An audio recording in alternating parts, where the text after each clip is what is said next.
Won't be a walk of shame in the morning, ladies. It'll be a stride of pride. Louis, Fendi, Prada. The basic bitches wear that shit, so I don't even bother. All right, guys, today we're back with the Grammy award-winning rapper, singer, Philadelphia powerhouse, Whitney Peyton. Hey, I better live up to all that. Jeez. I like that. What's up? how are you? Good. I'm ready for my therapy session. Oh, let's start it. And I feel that. Like, I'm terrified of everything. That's why I don't smoke weed. That's why I don't do random drugs. So, and we were in a world, like, I was definitely in a world where it was really, you could find anything because I'm like on tour and doing all this stuff. So people are really surprised to find that out. They're like, what? You didn't like do all this stuff? I'm like, yeah, some people couldn't even go on stage without even taking, like, I wouldn't take even a shot, no drinking, nothing, because I was like, if I'm going to bomb, it's going to be me.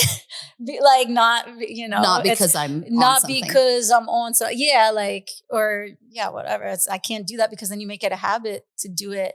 You see people that now are addicted to things because now they're in the habit that if they did well on stage, it's because they had like 2 shots before they went on, or it's because whatever. So now they're like, well, if I don't do it now, I'm not going to have as good of a show as last time. And then it starts snowballing. Do you think they do that though out of like anxiety or like anxiousness before going out on stage so they're getting fucked up? Yeah, and it is very anxiety ridden to go on stage in front of a bunch of people. No one is supposed to be known by this many people. Like, I can't even imagine the most famous people where you have this many people commenting on something that you do, or having an opinion about your music, or having any kind of opinion about your personal life or decisions. Like, I could see how it would be easy to become an addict because, like, none of us are meant to have that many people like in our ear for and face, sure, like telling us stuff. So how do you deal with it? Like when you're about to go on stage and you feel anxious or like, oh, there's a lot of people. What do you do if you're not? Dude, I pace around a lot. I mean, yeah, it's just, because I have no ritual that involves any kind of like drugs or anything. It's just, it's just like full send. I know that I have to go out there confidently because if I don't look like I'm into what I'm doing, then no one else will be. Period. Because if you go out looking kind of unsure, then it's gonna be like. So if you're gonna bomb, it's got to be like full send. So have you ever bombed? There's only been like one time that I feel like yeah, maybe 1 or 2 times. Like, there's been times I've fallen on stage or like had something embarrassing happen. But as far as like really bomb the show, like I think I opened for this like Suicide Boys. Do you know who those guys are? I know the name, but I couldn't even tell you. So I don't know if we're rolling. Yeah, I'm just like fucking just. Yeah, I would say talking. just I roll can it. wait. And then... I can wait. Okay, cool. I'll sit. No, I think we just keep talking. Okay, whatever. And then we can do an intro. You want to sit back? Yeah. Can I have like I'm like small. If I sit back, I just like be looking. No, like, it's all good. Hey. Yeah, it's okay. Yo, but I think the scariest was when I was in front of a bunch of like young kids. It was scarier than like being in the most hood places because I've performed. My first tour was with 3 6 Mafia. Yeah. So like I kind of feel like that's why I'm not as afraid to go out on stage, because it's like growing up around Philly and doing shows.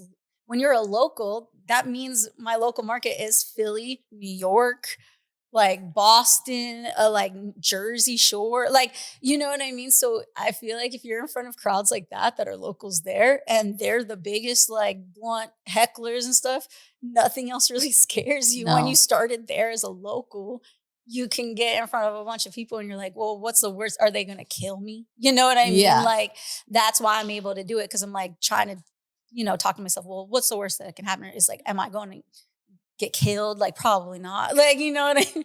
Like, I don't think so. But Puya, the audience he had was just like a bunch of 13-year-olds and stuff. And they were just like, so I didn't get like booed off or anything like that, knock on wood. I can't say that like I've been ever like completely booed off a stage, but they just had no reaction. That was almost worse than any reaction because you feel because the the energies you gotta feed off of each other. And usually I'm pretty good at getting the crowd to do a 180 because I already know what I look like coming on stage doing hip hop music.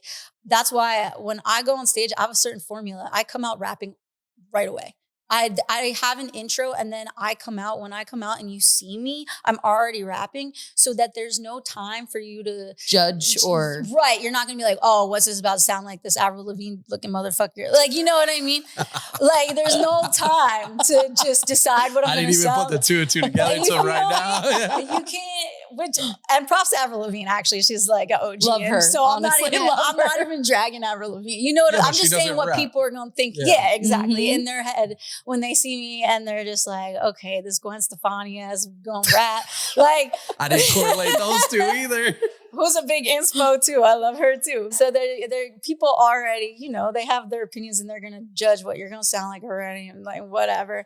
So they don't even have that moment. They just have to hear it and see it at the same time and just like have a second to digest what's happening and then be like, okay, well, shit. Uh-huh. You know, and that's usually how it goes, where it's like, okay, like I can get into it. She's having fun, even if I'm not even their type of like, because there's a lot of genres within hip hop itself too. Yeah, you sure. know, Yeah. I'm not a gangster rapper. I went on tour with 3-6. I'm not the same kind of rap as them, or Yeah. as Willie, or as you know whatever. But you can still appreciate something that feels authentic and feels like the person, you know, respect skill or respect being entertained, even if it's not your genre. I've also performed with artists that are metal artists and stuff, and they don't like rap maybe at all, or don't usually listen to rap, but they're like, I can get with this though. This is entertaining. Oh, like yeah. people just want to be entertained, period. They For go out sure. to a show to be entertained. And even if they're not quite into what maybe you do, if you're entertaining live and you're being true to yourself and just being fun and stuff,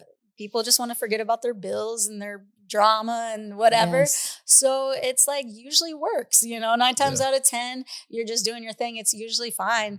With them, they really were dead set on just when is Puya coming out. So I think anybody that was coming out, like when's They were Puya and when psyched. Suicide Boys, yeah, and they were just like, we're Yeah. they're I like want to 12 see and who I want to 13. see. Yeah. Wearing like hard body, but like Aeropostale. Wearing like it made no sense. I was like, this is not what I'm used to at all. Yeah. Because they were like more thug than the thugs that performed. I was like, Jesus. That's I actually was like, really these funny. guys from Scottsdale, right? Yeah. I was in Scottsdale, Arizona. I was like, this is crazy. Like they were just, you know, no reaction. I was like, How holy how shit. old were you when you toured with 3-6 Mafia? Young, a teenager. Were I was you? thrown in the fire. They did 60 shows. Wait, back hold to on. back. How'd you even get in with them? So how old though? How old? Do you Holy shit. remember? I think at least like 18 or 18? something. Yeah, like I was able to do the shows and stuff. Because I remember there was a time where I was rapping where I was not old enough to get into the venues that I was performing Oh at. wow. Oh wow. Because it'd be like 18 and up and stuff like that. So I'd have to be walked in by security and stuff to perform and then walked out so that I wasn't like around the bar or anything like that. Like, so I could walk in to do my set and then they'd have to like walk me back out to the parking lot. Did they like take you in like a kid almost? Like Yeah, like a kid. It wasn't like a superstar. It wasn't glamorous. Like you think, oh, this is like, oh, you're being walked in by security. No, it felt like babysitters. Yeah. Oh, You know, no, I like- meant like 3-6 Mafia. Like when you toured with them, did they when I like toured with almost them. like take to you like you were like one of their kids, like Yeah. to protect you? Yeah, so it's the opposite of what people, you know, online and stuff. Of course, they make it, especially when you're a woman going out with different artists, they always make it like a thing where it's like the low hanging fruit is like a sexual thing, right? So Oh, like yeah. whenever you're gonna, you know, come at these women in the industry, the lowest hanging fruit is to say something like, oh, she's probably doing this and this and that. Mhm. And it's like, that wasn't the feeling at all. Like I was fortunate enough to I took myself seriously, like as an artist, and that they can feel that energy and they take themselves seriously. Like as much as it looks like these artists are just about partying and flexing and stuff, it's like they obviously are that far and successful because they take what they do seriously and they can recognize when someone else is really grinding and trying to make it. So they, you know, I've had a lot of people much older than me take to me like a little sister a lot of times. So Yeah. then they get kind of protective too about it. And it's really cool because they can tell too that when they spit game to me that I am absorbing it and listening and I'm like a sponge. So I think they appreciate it's not falling on deaf ears because all you have to, like, people always want something from these guys that are like platinum and stuff. young artists get around them. And the best thing you can do as a young artist around these guys is listen to what they have to say. And that is more valuable than anything they can physically give you. Like they always want like, oh, you know, hook me up, get me signed, get me your manager, give me money, put me on. The best way they can put you on is if you just listen to what the advice they are giving you, because that you can carry with you no matter. And they've done it. Yeah. And I listen, and they could tell that I was listening and absorbing what they had to say. And I think they appreciated that. And so they would never, so I have relationships with them to this day. Oh, like wow. I can call DJ Paul right now if I wanted to, you know what I mean? And it's from years and years of just like staying in contact. But I knew them through Gangsta Boo is how you were going to ask RIP Gangsta got Boo. it. So, Yeah, and I guess if somebody knowledgeable in that sport is spitting game and the other person's absorbing it, like yourself, they're gonna want to spit more game, right? So you just collect it. The most successful people I know are not gatekeepers at all. Oh yeah. They are more than willing to tell you, like, because if you love something, you truly love doing it, you're like so excited to share it with someone else who also loves it. Like you want to tell them all about it and you're like excited to talk about it and stuff. So, and then you can tell if it's being like reciprocated that they love it too, you know? So, and they're in it for the right reasons. So, but Gangsta Boo is a member of 3 6 Mafia. She was who I knew. And if like, that's how I got on the tour. I actually messaged Gangsta Boo on MySpace. Yeah. Back in the day. That's such MySpace. MySpace. Woo. Like, Bring it I was back. in like middle school, high school. Because I was already like rapping and stuff when I was in school. And I hit her up and just like looking up to like any other women MCs, because there weren't a lot. Like now you see a lot of women in music. It's awesome. There were like very few and far between, you know? Yeah. And she was just like killing it. And I was like, hey, I did this song. There's this site called DatPiff at the time. Mm-hmm. That was kind of like a SoundCloud, and you could download music and put your music up for free for others to download and stuff before streaming. And I was like, you know, she's already platinum and like has mad success, right? So I'm trying to impress her because I want to show that I bring value too. Not I'm don't just want something from you. I came to her with like a song, and I was like, I really want you to, you know, I'd love for you to get on the song. I have no money. I'm not paying her for this feature, nothing, because I don't have anything. Yeah. But I was like, you know, I'd love for you to get on the song. I really look up to you, like as a woman in the industry. I have like 100,000 downloads on this one EP on DatPiff, which at the like that was lot. Huge. That's like a lot. And it's a lot even for someone, you know, that's successful. She's like, okay, yeah. Like she was like, all right, she's out here not just asking for something. You got to also say like what you bring to it. It's like I've been doing my thing. Like this is how many, you know, downloads I have on this thing, and here's links so you can see, and here's like different press coverage I have, and I'm really starting to come up in this area, like the East Coast and this and that. And then she wrote me back and she got on the song. How long did it take? Is that what you're going to say? Yeah. How long did it take for you to get a response back? Not long, within like a couple days or something. Like it's because I was lucky that she happened to see it or whatever. I'm not saying that all artists are seeing everything. Because you know there's those days that you go through your messages and there's weeks you don't even have time to look at them. And especially as a kid, I'm probably checking every 2 seconds if she like got back to me. Yeah. But it was pretty quick. And I think it's because I just came at her correctly. Like I just was like, you know, I approached her in a way that was like appreciated everything she did and wasn't just asking her like, hey, do this for me for no reason kind of thing. Like, I think you have to kind of say what's in it for them a little bit too. And they can see if you're actually going to appreciate what they do. And it's not just, you're just asking them because they have the clout and the money and you're just trying to get a piece of it. You're showing like, hey, I'm actually like, even without you on the songs, like I'm putting out music and I'm getting numbers myself. I'm not just relying on your name or anything or trying to bite your name or whatever. And as an artist myself now that has other artists come to me for collaborations, I see the difference in that as well, being approached. Like if someone actually, like there's people that'll try to get you on a song. They can't even name one of my songs. Yeah. They just know that I have like, you know, see different numbers or see that I'm touring and they're just like, hey, yeah, I get on the song and stuff. And it's like, they didn't actually listen to my music or anything. Like when you got that message from Gangsta Boo, what were you feeling? Like what was like? Did you just come home from school? Were you like, what was the deal?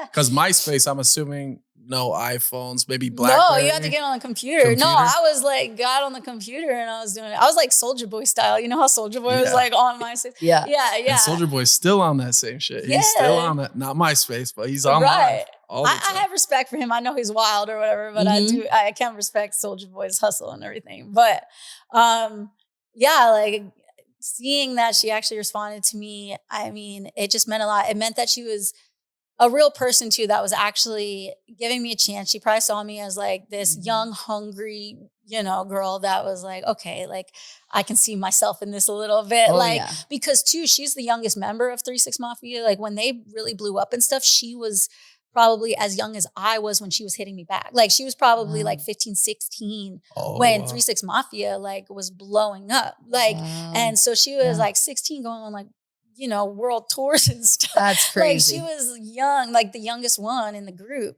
So I think she was like, okay, like this is cool. This is cool. Yeah, I could be a mentor to this girl. And yeah, it didn't matter. Nothing, ethnicity didn't matter. Nothing mattered. Like it just was like, okay, we both really love doing this and performing. And I ended up like a couple years later when I was old enough to, I went to hang out with her for her birthday. She was living in Atlanta and we went to like the strip club and stuff like that. And I was just old enough maybe to now go to the strip club and stuff. And then when 3-6 was like having like a reunion and they were going to go on tour, she like I hit her up and I was like, hey, I submitted to go on your tour. Like I finally was at the point where I was like, had enough buzz and I had an agent and different stuff like that. My agent submitted me to go on the 3-6 Mafia tour. And so I was like, I'm just letting you know, I'm giving you a heads up that I submitted to go on the tour. And she pushed it through. Like, so that's how you got So she like, yeah, she was like, hey, so my homegirl Whitney submitted to be on the tour. Let's push, like, let's get her, because she'll be great to tour with. She's fun and she's like going to be a good. Did you have to get like your parents' permission? Like I know you were 18, but were you like, did they support you? Like, did your parents support like your mission, your dream? Yeah, definitely. Like my parents have always been supportive, but they like saw it as like, it was like too big to reach almost. Like I think they always, they were cool because they saw me working really hard. So they couldn't really say like, well, you're not ever going to do anything. Cause they were like, well, she's really good. Yeah. She's really going for it and stuff. But they'd be like, whoa, are you crazy? Like I'm like getting on planes to go across the nation for different things, doing like traveling here, or like I have a show, I'm going to drive 5 hours to it, to go perform for like 10 minutes and not get paid. Like I was doing plenty of those things, or where I was, like I had a class ring, I remember from high school, and I like pawned it to get gas money to go to a show. Wow. And it's like, I feel really bad about it though, because it's like probably like $200, like to get it engraved and stuff. Yeah. And then when you like pawn it, they're just taking it for like the material, right? Like, so they took it and probably melted it, and I probably got like $50, not even for it or something. But I was like, I don't have enough money to get to the show, and I will like do whatever it takes. Like those are the sacrifices. Yeah, because I cared more about that than. Did you get compensated at that show or no? No, that's what she said. That she didn't even make money for it. When I toured with 3-6, I did get paid each night, but it's still like I think there's a lot of touring that I did where I broke even or lost money even on the tour, because people aren't taking into account like hotel, gas or whatever. It's not like every single show is paying for those things too. Yeah. Like there'll be like, we'll give you a certain amount for the show. And then it's like, you're figuring out how to budget that into the people who are with you, if you're going to pay them any money to be with you, that are helping you out, like gas, hotels, like. But you're getting your name out to a lot of people that probably would have never seen you at that moment. Yeah. In that time, right? Because the internet and iPhones, everything wasn't so quick and readily available. So you're getting in front of a lot of people. Dude, and that's what it takes. It's like any other business, if you think about it. If you're going to open a restaurant or a barbershop or anything like that, you're going to spend way more money before you make money. Sure. You're going to have to buy all the materials. You have to buy, For sure. It's the same. You have to look at it like that in music too. You are a business. You are. Mm-hmm. So it's like a lot of people, I think, will be like, well, why am I not making it? I'm like a great rapper. I'm a great singer, a great songwriter. And it's like, I wish that was enough right now, but you have to be a great songwriter and business person. Yeah. or else too, if you do end up making it and you're one of the fortunate ones that doesn't know how to run a business and you just make it just because you're really good, that's awesome. You're one of a zillion, but at the same time, you will be taken advantage of probably. Oh yeah. So you'll make decisions that'll screw you. So yeah, so it's still not worth it. That you got to know what's going on, because then people are doing things that you don't understand what's happening. That's not good. That's so sad though, because people with talent, there's probably so many people with talent, true talent. So many. That doesn't have that business mindset that just never gets seen. Yeah. It's kind of a sad thing. And I didn't for so long. I didn't do anything. I was never money driven for things. And for so long, I just like lived like that, and I would get by, and I was very resourceful and everything. But at a certain point, you're like, oh shit, I'm not going to have enough money to keep doing it though if I don't start caring more about what I'm making. Because before I'd be like, oh, there's no money in it. They want me to do it for free. It's for like charity or something. I would say yes to everything, or I would just start lowballing myself, not believing my own worth. Oh yeah. You know, you get to a point where you're like, you let people talk you kind of down, like you don't maybe need this much, or you're not worth that much. And then you're just like, yeah, okay, I'll just do it or whatever. And then you're like, shit, like I won't be able to keep doing it because I'm going to have to go get some other job to fund me doing this. And then I'm working like, 2 full-time jobs basically. Oh yeah. Yeah. Sure. Yeah. Which I've like, leading up to it, I had plenty of jobs and stuff too. But did it pay off? I'm sure it paid off by continuously grinding. Mm-hmm. How many years have you been? It's been over a decade now that I've. Now, how old are you? Oh man, we're asking this in the podcast. I mean, can I Google it? You probably. I'm in my 30s. Let's just. Does that mean 31? Yeah, I'm gonna be 29. Like. yeah, right. Just I've been in it over a decade, and I'm around 30 something. Too, I started out really young, so. I still feel like a young OG though, because it's like over a decade, but I'm still not, in my 40s, 50s. Like some of the people I talk to that are in older, I've been doing it maybe just as long, but they're older, know? So, I still feel young in the game. So who else did you tour with? Like the craziest names? The craziest names people have toured with. Or the largest names, biggest names. I think 3-6 Mafia. 3-6 pretty big. Well, me and Jelly Roll did a tour a couple years ago. Yeah, how did that relationship come about? I was curious on that. Well, Jelly. Or how did you meet him? Like, how did that? Oh, he has like a very long history of being in the underground, like hip hop scene. So he was very much like, and so does like MGK and stuff like that. So there's a lot of artists that are bigger, and same with you. I know you love Russ, right? So Russ, I didn't know him personally, but I do know that he put out like 20 albums before he really, like he has a lot of steam now, but he goes on all the time about how he put out like a zillion albums before anyone took notice. Doja Cat has put out a lot of records before anyone took notice. And Doja Cat, like I did Pot of Gold Festival in like 2018 or something like that. I was at that show. Post Malone. You were? I was at that show. I worked that show in one of those Carney umbrella things. I played that show with Doja Cat. Like she was on a slot earlier than me. So it's weird to look back at stuff like that and you see people who maybe even opened for you or were at an earlier slot and then just like blow up.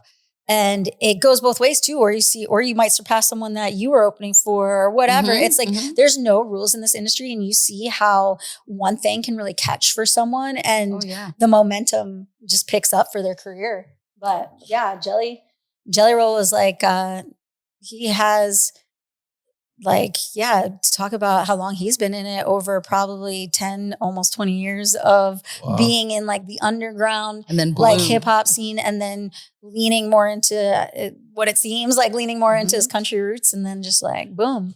You got any crazy stories with him and you?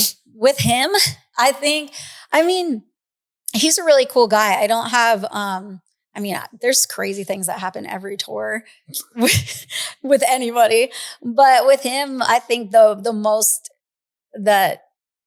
one that I've told most probably is when he's broken my phone and like taken me to fix the phone, because he's like I don't know if he does it as much anymore, but he would be big into like drinking after the show and like hanging out still at the venue and like drinking at the bar with everyone after the show, which I'm totally down to hang out and things like that. But I'm not like a big drinker. I've never been like a big drinker. So he'd be like, come on, like drink with us and this and that. And I remember I was like sitting there and I was answering like a business text. It was like something with my manager or something like that. And he was like so mad that I was on my phone because he wanted me to like come take shots with them. Yeah, hype me up in the best way. It wasn't nothing malicious. But he was like, yeah, like come on, and like tried to grab my phone and it just like knocked it in the middle of the floor, just face down. And I just knew, I was like, oh no, it was like one of the new iPhones and I like picked it up. It was just shattered. He like shattered my phone. And then the next day it took me, like we drove somewhere to have them fix my screen. It was just funny. It was just like one of those funny moments where he's like, damn it. I was trying to be funny and just like shattered my phone. I was like, well, I can't do business for the rest of the night. So you know what? Yeah, so I guess I'm chilling. I'm with you guys. Yeah, mission accomplished. Yeah. So do you like seeing people like that you've collabed with and like, and watch them get their limelight because something took off and like feel super proud of them? Oh yeah, definitely. Because you do see from the underground, like you see how much they deserve it when they've worked so hard to just break through. Like, and all it takes is like, everyone thinks someone's like an overnight sensation and they came out of nowhere because they're first hearing about them. And it's like, it took them like a decade or more, 2 decades to break through and have something. So it's like, it takes you 10 years to be an overnight success, really. Yeah. So who was the first label that you signed with and when was that? Like, when did that? I signed to Tragic Hero Records, which is a rock label. And that was... Oh, that's interesting. Yeah. Well, I used to do more like hip hop rock with like Warped Tour. Like I would do Warped Tour and have full bands with me behind me and stuff like that. It was kind of like what MGK kind of does now, like almost earlier, not as pop punk, but it was a little more new metal, kind of Limp Bizkit-ish kind of vibe. So like I was doing a lot of that. And I just caught notice from some of the rock labels because on my own, I was already like, you know, talk about before I was selling albums, I was putting stuff on DatPiff and getting all these downloads. When I started selling albums, like I was just doing it without labels and selling stuff out of my trunk, whatever. This was when physicals still, people cared about physicals, you know?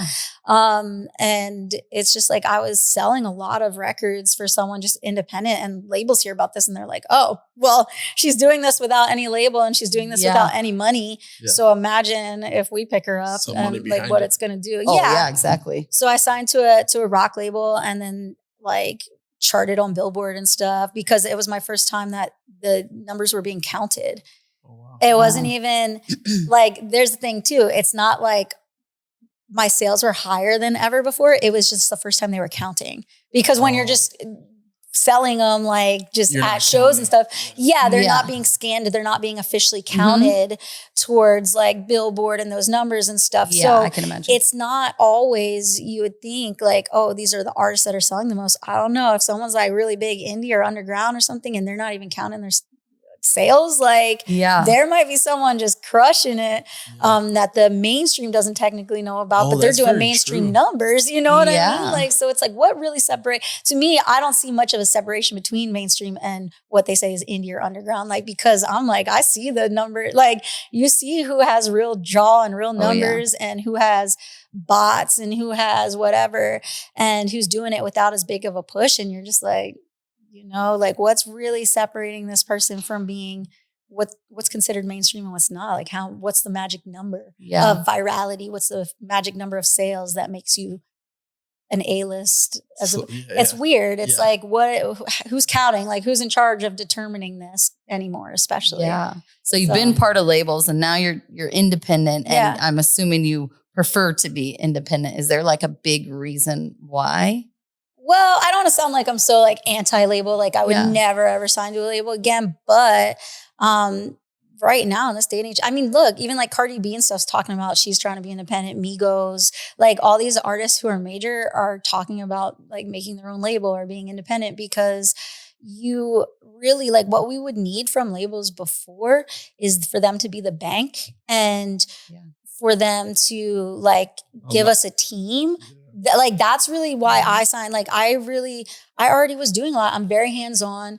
I just really didn't need, like, there wasn't anything they could do that I couldn't really do besides unless they were going to give me a big amount of money, to help me make my songs, or if they were going to hook me up with like a bunch of connections that I didn't have. Yeah. Those are the two things. So if they're not going to do those things, then what am I talking to you for? Like, I hate I can see that. And back in the day when the labels were really prevalent, they would allow the artists to be seen and put them on tour, be the bank behind them, pushing them. Right. Yeah. So, I lost my train of thought. They would they would take more risks. Yeah, there you go. They would take more risks because back in the day, like you don't make as much now through streaming as you did through physical sales of your album. Why?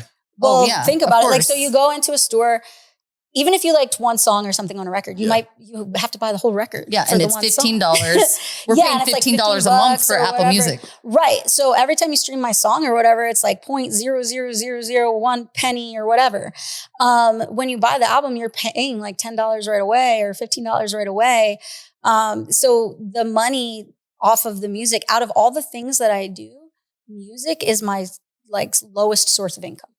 Wow. And I'm most known for, like, you're most known for your music, but then that's your lowest income. It's like I make more when I go do shows or sell merch or things like that, get sponsorships and stuff like that. And we're very open to the fans about it. It still helps when you're streaming. Like, we still make a little bit monthly from you streaming our music. So it is still helpful. Like, I don't want anyone to think, oh, you're ungrateful I'm ungrateful when you stream the music, because it still is. But like, in comparison to selling the albums, it's not as much. It takes way longer to make as much. To give someone the $10 that you would be giving them for their album, you'd have to stream them like millions of times. Yeah. Like, isn't that crazy? Yeah, it adds up to something crazy. So I remember what I was going to say. So back in the days when labels were prevalent, they would get you seen. Nowadays, it's social media. It's quick. So really, what does a label provide nowadays? Yeah, they'll just call you and be like, can you make a TikTok? And I'm like, I could have told myself to make a TikTok. Like, really? yeah, basically. So do you think they'll end up going away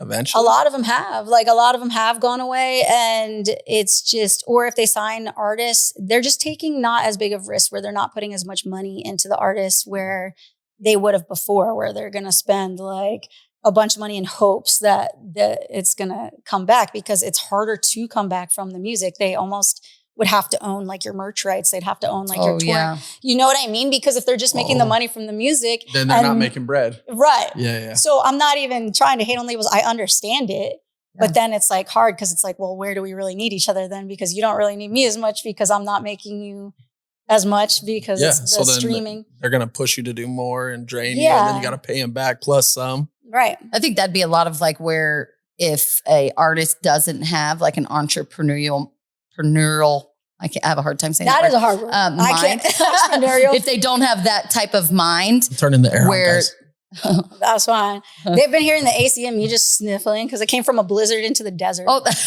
do you want tissue? Do you need? Do I need to go blow my nose? No, I didn't even notice you were sniffling. I'm saying I'm just over here like, you're like, what the heck? What is she doing over there? But for artists, like, that's probably where the labels do come into, if they don't have that entrepreneurial mind. Yeah.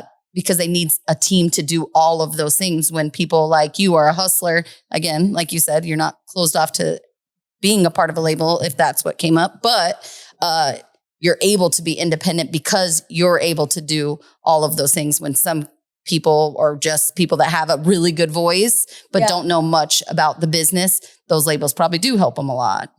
Yeah, it can help people that aren't as hands-on, like, for sure.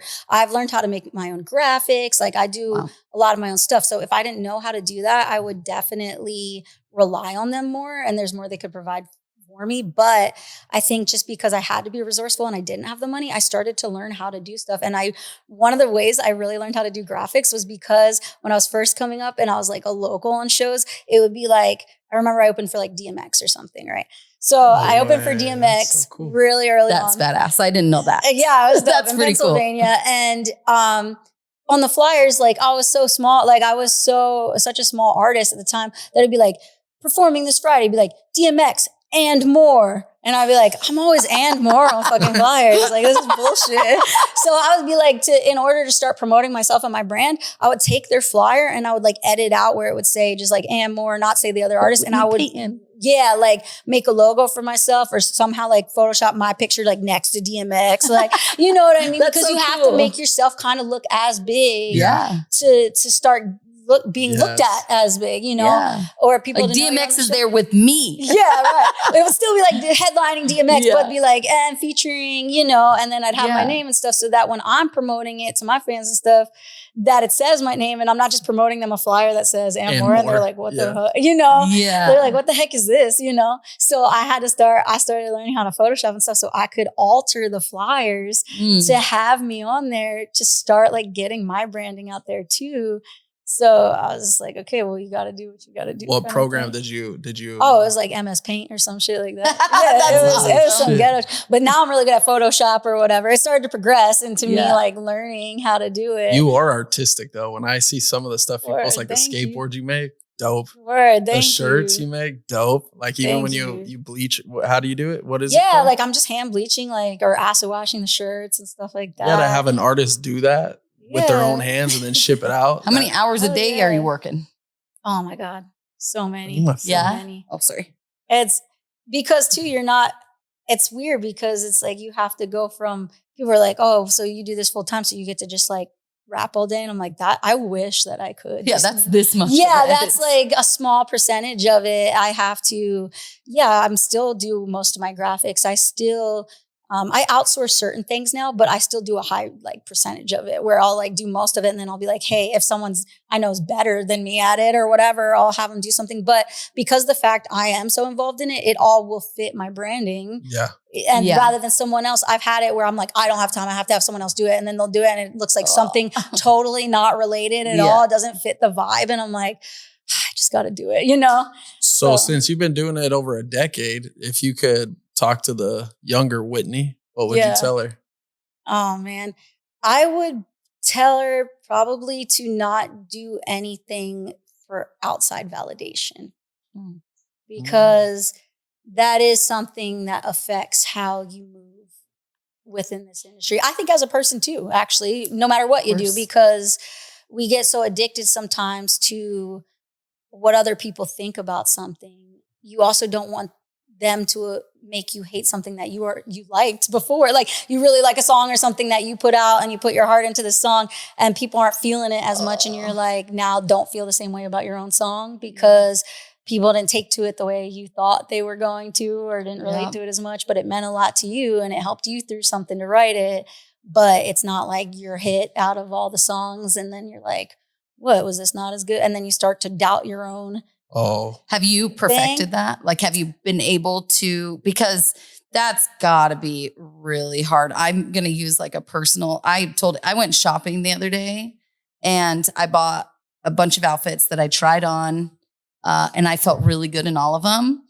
And I knew that if I came and Elliot didn't give me a good response, that it would make me feel different about these outfits. But I was even though I liked him, so I approached it different. And I asked him, I said, can you do me a favor? No matter what, just hype me up. Because I really liked these clothes that I picked out. And I would hate to get a look from you if you were like, I don't really like that shirt. And then I'm not going to like it anymore. And I need to like build that confidence up in myself. And that's going to help me because I care about what you think. And because I care about what you think, but at the same time, I want it to be because I love it. So I told him that and he did really good. And I don't know, every day I wore a different outfit and she looked sexy. He did really good and he could have been lying, but I was okay with it because I knew that I liked them, you know? So probably like acted different in them because you were confident too. Yes. So there's probably something sexy about it too, that you carry yourself a certain way. Facts. And that has a lot more than just the outfit. Like that's hot. Yeah. You know what I mean? Well, that's what I tell her. And I call her a boss bitch. Like when she's dressed like that and how she walks, it's like her whole demeanor is like sexy. Like, but when you said that and you're talking about it with music and you were like, but in life in general. So now that I'm just looking at my husband, you've got thousands of people listening to your music. And you obviously can't tell everybody, hey guys, I need you guys to all pretend like you love this song. Yeah. So I don't feel bad about it. So have you perfected that feeling like of, I don't really care. I really love this. And that's why I put it out there. I don't think you ever perfect it because some days are harder than others. If you're already feeling like down that day and one person like adds something onto it, you're just like, damn it. But you just, and it's hard too when you make a business out of something you love. Because in a way you do rely on them liking it to make money. You know what I mean? So it's like, if I put out this song and not as many people are listening to it, I'm not going to maybe be able to pay my mortgage or rent or whatever. Yeah. It's like, it starts to affect how you write and everything. So you have to just get to a place where you're making sure it's genuine and you're doing it for you and it's therapy for you, or else it's just really going to be a fleeting feeling of success even if they do like it, if you're not about it, it's not going to feel great anyway. So why didn't you originally put out Big Girls Don't Cry? And then to see how it turned out, obviously. Sorry, I kind of switched gears, but as you're talking, I'm wondering if you didn't like it that much, but then yet everybody else really liked it. Yeah, it's sometimes too, like I'm constantly writing songs and stuff behind the scenes too, because I do love what I do. So I'm always working on it. I'm not just writing songs because I know I have to release something or hit a quota or whatever. I'm constantly working on things. So there's sometimes things that I work on and I don't finish and then it gets put on the back burner and then I kind of forget about it or whatever. And I've revisited it a couple different times and I just didn't like I wrote the chorus and then I had a couple different singers sing it and I wasn't stoked about each of the ways they delivered it. And we're talking really good singers. So it had nothing to do with them being good or not. It had to do with, it had to sound kind of like raspy and like whiny and exactly stuff. how it came. So my friend Gina, who's like a rock singer and she's kind of like got the Haley Williams, like Paramore voice. When she sang it, it sounded like, Big Girls Don't Cry, but it sounds like she's crying. Like it kind of is. I was like, okay, that's perfect. It's very angsty and everything like that. And finally I was able to finish it in a way where I was like, okay, it feels finished and like I want to release it and I'm happy with it. But you can also overdo it and keep things for too long, just working on it forever, being like it's never done, and just beating it to death. So how many gems you got in there? I have quite a few, but not all of them were meant to maybe finish and release. Not everything you do has to be for everyone else too. Like, how often would you say that you are releasing new songs? Starting this spring, I haven't released any yet this year. I do at the beginning of March. So starting like March and through spring and summer, I want to release one every 2 weeks. I mean, it's pretty ambitious, but I would say I release at least like an album a year. That's awesome. And what you're talking about in March and April, is that what you're working on now? Yeah. That's what I'm working on now. Cool. So I'm just building up a bunch of songs and then I'm going to try to release them more consistently. It's hard to be consistent as an artist because your creativity isn't necessarily consistent. You know what I mean? Like you have to goes through your emotions. Yeah. So when we're in a day and age where things are such rapid fire, where it's like they expect something every couple weeks for you to drop a single or like a new music video or whatever. And it's like, these things are expensive to create if you're putting a lot of time and effort into it. And also it's like, you can't really schedule creativity. Yeah. So you're trying to schedule these releases and stuff as if your creativity can be scheduled. It's not. Unless you've got, everything just in your room at all times, 24 hours a day, you could just jump up. But. Yeah. And I do have a setup and I am able to record myself. Like Big Girls Don't Cry, I recorded that. Like awesome. I recorded, I engineer myself. So my songs aren't mixed by me, but I engineer myself. So I record myself. But it's like, you could have a day where you're like, oh man, I have all these ideas, rapid fire songs. And then a day where you'd spend forever and you write something and you listen the next day. You're like, oh, this is whack. Like you go through such, mountains and valleys of being like, I'm the greatest, and feeling like untouchable and like you're the GOAT. And then you're like, I'm terrible, throw out my whole catalog. It's all bad. Like I'm the worst. I suck. You have such like dips and what's your writing process, or how do you hear a beat first, or do you write first and then find something that goes with it? Usually I kind of have a concept of what I'd like to write about first. Like I'm like, okay, I'm feeling like fucking angry. So now I'm going to go write a song about it instead. Like that's the best outlet than most other things, you know? So I'm like, then I go through an archive of like different beats maybe people have sent me or different producers I work with and stuff. And then I got to find something that matches the vibe of what I'm feeling. And then I'll start writing around that instrumental. So you get the idea, find the beat. And then like what kind of mood the song's going to be. I kind of like, okay, I'm in the mood for like a fun song or a angry song or whatever. And I kind of find an instrumental that's matching that. And then I'm able to write along with that. Are you going to have any features on this next album? Yeah. I'm gonna have features any that you can share? That I can share. Let's see. I do have something with ICP, so that's interesting. Oh, that's so really cool. fun. Speaking of ICP, so we were listening to that song, the one that he references that he tried to fornicate. Is that the right word? Fornicate? Are we not allowed to curse? No, we He's can't. trying to fuck. That he was trying to fuck. Yeah. So, is that like a real story? Like, is that like, was he really trying to hook up with you? ICP's wild because those guys, I mean, their whole thing is just being crazy and just like their whole, I don't know. It's hip hop too. So you say whatever, right? But it was just hilarious because ICP is actually very responsible for a lot of success that I've had because they've put me on like their festivals and different things like that before. And I wasn't really a part of that world. Like I don't make horrorcore kind of music. So if you're not familiar, anyone watching, I guess who Insane Clown Posse is, I mean, go check them out. Yeah, Google it. Aren't they the ones that sing that game show song, that contestant number one? Yeah. I know all the words to it. Okay. So I'm a little impressed with myself. Go ahead. They're great though. They're like very theatrical. They've built an entire like empire of just like fandom because they have their own like wrestling league. They do the festival. Yeah, they have like a Comic-Con that they own. Basically, they have like an entire world that they're responsible for, and they like invited me into it in a way because they started putting me on their different festivals they had because they're like, our fans would love you. And I was like, that's crazy because I don't even listening to their music, especially at first. Like I was like, I don't make anything that's similar to this, so I don't understand why they would take to me, but it's because they like anything theatrical, genuine, like they like discovering new artists before everyone else. And I would really say Juggle has like helped me a lot. They really supported me, buy my albums and merch and supported me at shows. And so I was invited into that whole world. And then all of a sudden, so everything's going great. And he's treating me like a little sister too. So he's never talked to me in any kind of weird way. So then I wake up one morning and I have like mad calls and text messages. And it was like, did you see what Violent J said in this song? He disses you and blah, blah, blah. And I was like, what? Because you were like, oh God, what is going on? Right. Because I was like, the way people were making it sound like it was like the whole song. Like it sounded like there was a song and music video just straight dissing me, you know? So I was like thinking like, what possibly could he even have to say? Like, I didn't even do anything, you know? So I start watching the video and he's just kind of like dropping a lot of names on everybody and I don't even know what's going on. And then, he gets to me and he's like, I want to fuck Whitney Peyton. She's always hating though.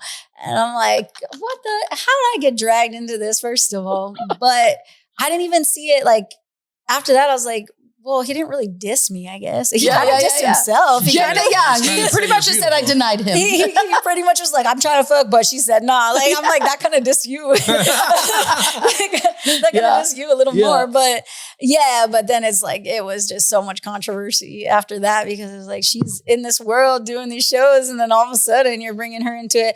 And in a way, I was like, I thought it was funny because they're putting it in there just to be funny and say something controversial. So I get where he's coming from because he's just saying things about everybody and the people within the scene that other people know so that they would watch it probably because it's like, okay, this is interesting.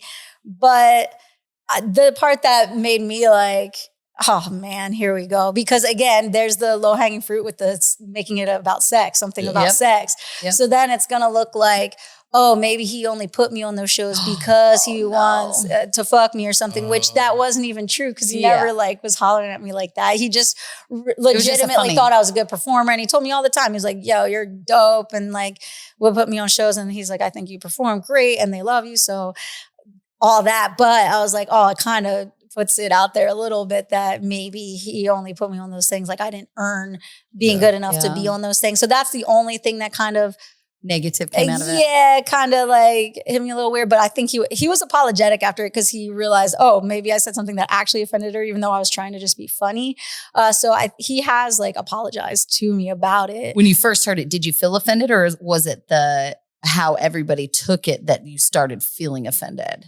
I think I was already revved up thinking it was like to be offended because everyone wants to rev you up too, right? They're like, oh, did you hear what he said? You know, they're trying to get you all hype. So at first I was kind of revved up, and then I was like, okay, well, if I'm still revved up in like a little bit, then I'll like say something or whatever. Cause I wasn't going to hop on and just be like, what the fuck? You know? I was like, let me give it a second. And if I'm still mad, and I was like, these guys have put me on all these shows and stuff like that. And I feel like it would be weird for me to come up here and just like, try to slap back on something that maybe wasn't even that serious. So I kind of, I just let it go. And since then I've done a bunch of shows with him too. So it wasn't even. Did you call him right after you seen it?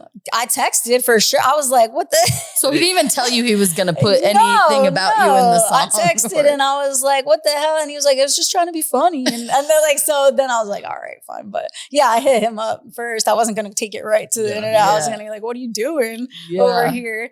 So I think it was a pretty dope song though. Or my other question is, have you seen them without the paint on their face? Yeah. I've seen them without the paint. They've stepped out without the paint and stuff like that. It's rare, but because it's one of their things. It's their branding. Like I think that's a cool part of it. But you want to know something crazy about the whole him saying, oh, I want to fuck you? There was the websites like change.org or whatever petition websites there are. There was some sort of like after the fact, there were fans that made some sort of petition for me to sleep with him. And it had so many signatures, bro. What? So many signatures. And people were, the fan base. The fan base was like, if we get X amount, she legally has to. Like they were, oh my all this gosh. shit. That's not so true. Perverted. That's not true, first of all. Obviously, you can't just petition someone to sleep with someone for FYI. It's like legit prostitution. But, yeah, for real. But here's the thing. And too, I was way younger. There's an age difference. I was legal, but it's still like, y'all chill out, first of all. And it's like, we live in a world where the fans will be the first to be like, oh, you only got this opportunity because you fucked this person. And then when you're not fucking the person, they make a petition for you to fuck the person. So I would Which one is it? So be consistent with the hate, please. Like, you know what I mean? Like, to me, it's just hilarious. Like swaying one way and the other way. It's like, I don't fuck to get what, and then you want me to. How did you initially meet them? Did they reach out to you? Because someone submitted, I had a song, like the first song I ever put out, it was called Crazy, and I'm in like this straight jacket, and I rented out this penitentiary in Philadelphia, and I was like a teenager at this time too, and I like raised money to rent out this location that was just so sick to shoot a music video. It was like an abandoned penitentiary that Al Capone has been in and all this stuff. And it's in Philly. How did you even rent the spot? Dude, it was so hard. It was almost like GoFundMe, but in real life, because I went to different businesses and I was like, would you like to sponsor me? Like, I'm like an artist in the area. And I was like, because there wasn't really like GoFundMe and Kickstarter yet. So I was just like, okay, I don't have money for this, but like, I need to make this happen because I need my first music video to be like the sickest video. Because no one could, it wasn't as easy as it is now to make like a music video. Like if you had just use your phone. Right. Like now anyone can make a music video and it can look pretty high budget with like not that much. Then if you had a music video, you're like signed. You're like killing. Like everyone just thinks you're just like huge. How much did you have to raise? Dude, I raised $10,000, which I had never seen that much money in my fucking whole life. And then to give it to somebody and be like, but it's such a badass achievement. Yeah, because it was going to cost like $8,000 or something to rent this place because they were like, this is an historic place. We're going to need a staff member for every person that you have with you. So if it's you and a videographer and like 2 people helping or whatever in the video or actors in the video or whatever, we're going to need a person to accompany, like chaperone each person. So you're going to have to pay for each of them and for the rental fee because we don't want you to do any damage or anything like that. So I had to come up and like full movies have been shot here, like 12 Monkeys, like different movies have been shot in Eastern State. So we're talking big budget like movies. And I'm here, I'm this like teenage kid from there, like I want to run. You know what I mean? Passion is so amazing. Yeah. So I was going around to businesses and I printed out like, you know how soccer teams used to be like, we sponsored this fucking. I straight up printed out like a headshot. And it'd be like, we sponsor Whitney Peyton, like, you know, Philadelphia art, you know, musician, whatever. Yeah. And so I like made that so that they could hang it next to the team shit. Cause I'm like, well, they get money. They like walk around and they go, well, you want to sponsor my soccer team? Blah, blah, blah. I'm like, I'm fucking doing that. So I was like walking around. I'm like, you want to sponsor me? I'm like a local artist. And I had like the little flyer things. And I'm like, you know, you can give any amount. I didn't say like, try to be tell them what amount. Yeah. So some would be like, okay, yeah, here's $10, kid, whatever the hell. Like some would give me like $100, you know, whatever. I'd be like $100, holy shit, you know? But some would be like, yeah, here's like $10 out of my pocket, whatever. And I give them a little flyer and some of them will like hang it up so that they like sponsor my video. Oh, that's so cool. Yeah. They're like, okay, we sponsored a musician's video. I think they just appreciated that I was doing like, yeah. And I can picture the video in my head and I can't wait to go watch it again, knowing the background to the story. Yeah. Like, so I did all that. I was like 16, 17. And I like raised enough money to shoot the video at Eastern State Penitentiary. And I had to pay the videographer a lot of money too, because it was really expensive to have a camera, to be a videographer. To hire a videographer was several $1,000s for one shoot. This was a long shoot. It was like a 12-hour shoot. I like got a straight jacket that I had to order offline to get like a real one. It was like $500-$600 like street jacket because it's like a legit. You still have it? Yes, that's I so still dope. have it. No way, I still have it. Yeah, that's so dope. And I'm pretty sure I'm picturing the right one.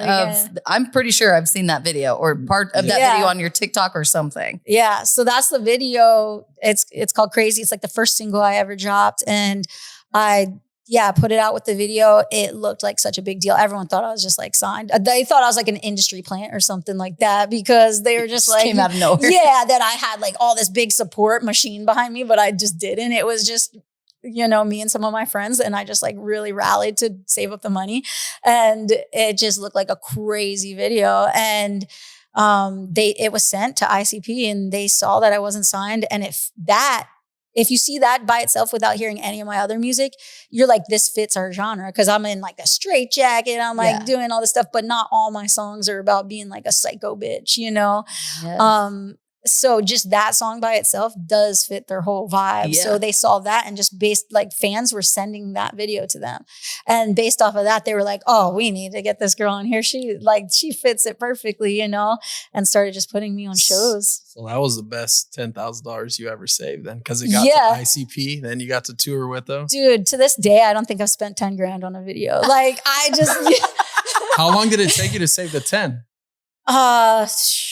Probably like 6 to 8 months or something like that. So it was a while. So you were grabbing stuff and grabbing the cash. Yeah, because I had to I was like, how much is it to rent this place? Oh shit. And then like, you know, going. Well, nothing detoured you from it. No, you just stayed I was track. Like, I'm doing it. Yeah. Is there like one person or business or something that sticks out to you in that time that helped you the most? That just sticks out that you're like, man, they really fucking contributed a lot in that time. I mean, there's not like any one business that just like went all in and put the most in. I think if I have to give it up to anyone, it's just like any of my friends or anyone who's been around me.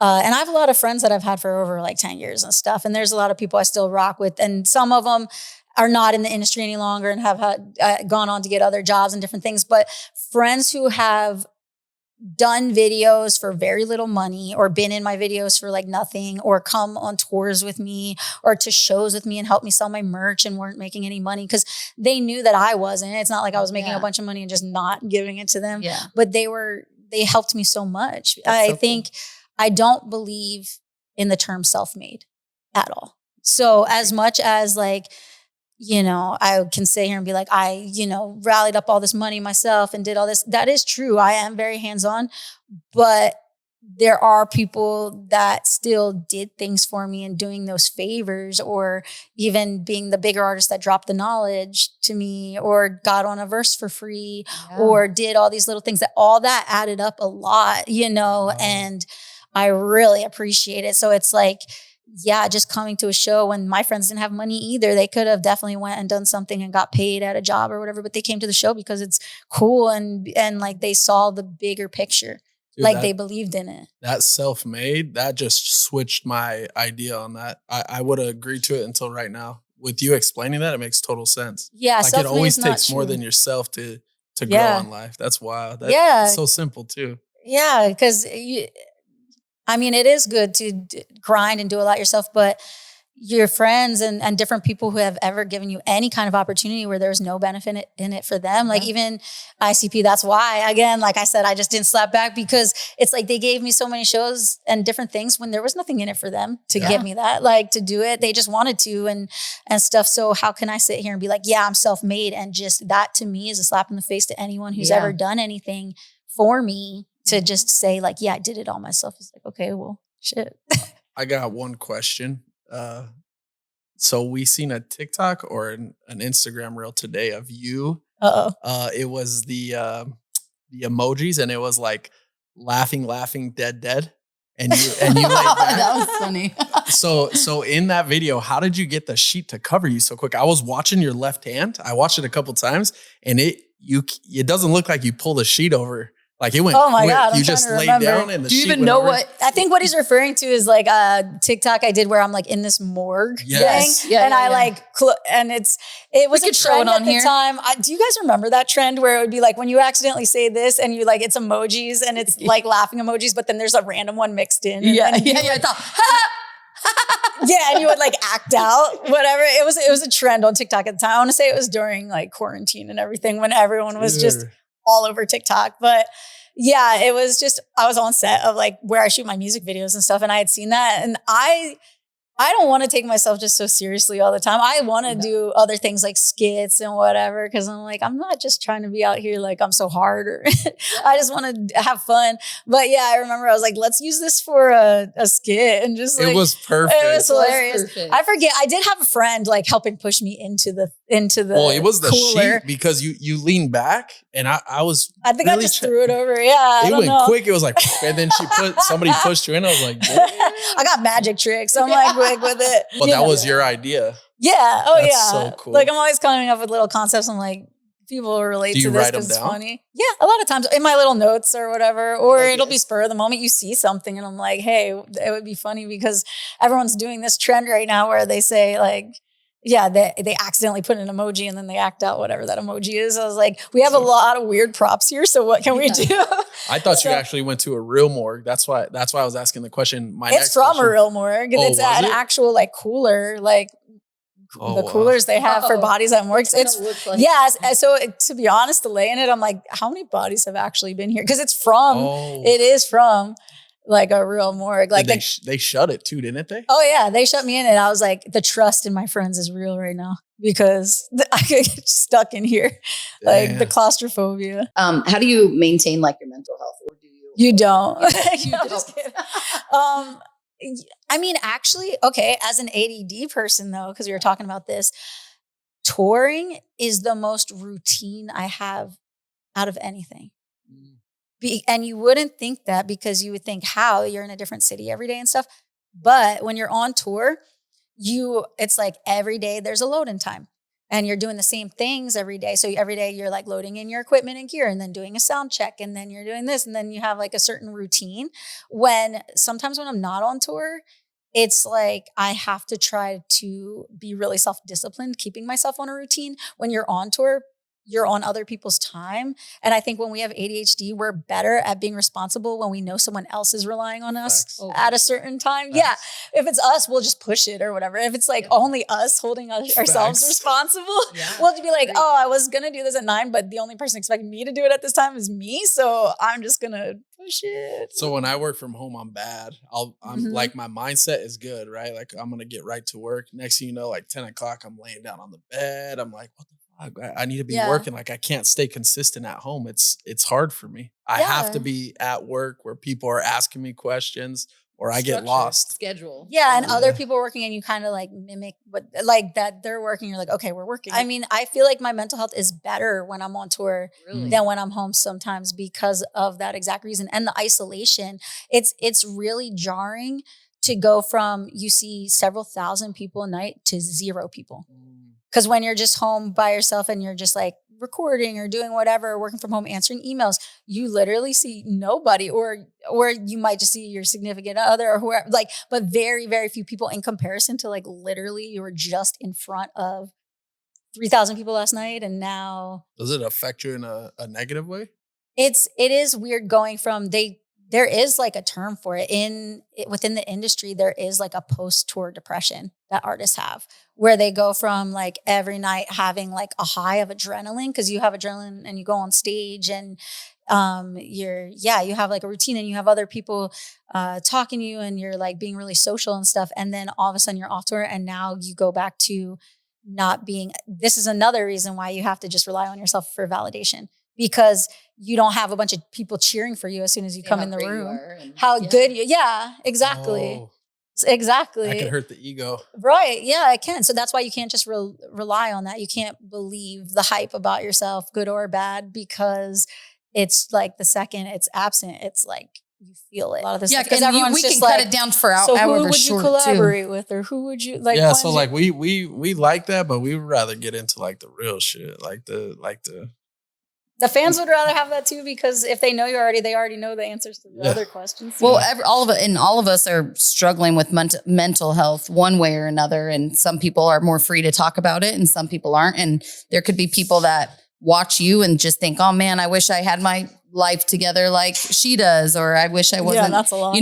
But they don't maybe see you in the worst times or, So yeah, when you're on tour, like how do you take care of yourself and how do you pull yourself out of maybe those bad mental health days to show up for somebody and then hopefully cater to yourself after you're done so that you are still paying attention to what you need? Yeah. I mean, I think one of the biggest things is I'm not letting myself just get drunk every single day or, do drugs or anything to self-medicate other than more natural things, because you can rely on that too much. And I just think people are there too for the same reasons as you. People go out to the concerts because they, want to forget their bills. They want to have a fun day out and stuff. So it's like, you got to remember too, a lot of times it's therapy. It is good therapy to go on stage and have fun with everyone, because you feel like if they're there because they like your music, it's probably because they are similar to you. They're like people you'd probably hang out with as friends, like the kind of people who like are feeling the things that I'm saying. It's because we vibe in some way. So there is a lot of good therapy to actually connecting with people when you're on stage and everything.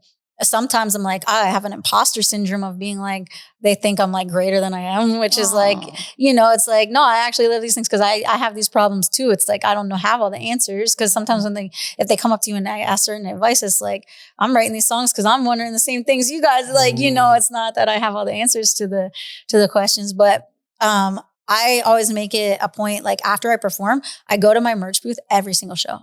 For the whole time I've ever been an artist, I've gone to my merch booth after the show every single time, and anyone can come up and like say what's up and like I talk to them, and that helps me too, because I'm actually socializing, getting to know people and getting to know their stories, and it made me really mature because I started touring at a very young age, and then I would say, I know it's hard because it's can be a financial thing too, but no one should just stay in their home state their whole life. Like you should travel different places and get to know different people. And there's a lot of different cultures almost within just America, the way people are and talk and how they do things changes in different states, you know what I mean? And the accents and the different things. And it's cool. It's like what people eat and everything. There's culture in every state. So it's cool to get out and talk to people. And that's good therapy too, because you get to see like, oh, these are real people who actually are coming to shows. Like they go home and they have like, they're a nurse or something and they have to get up early from the show. Like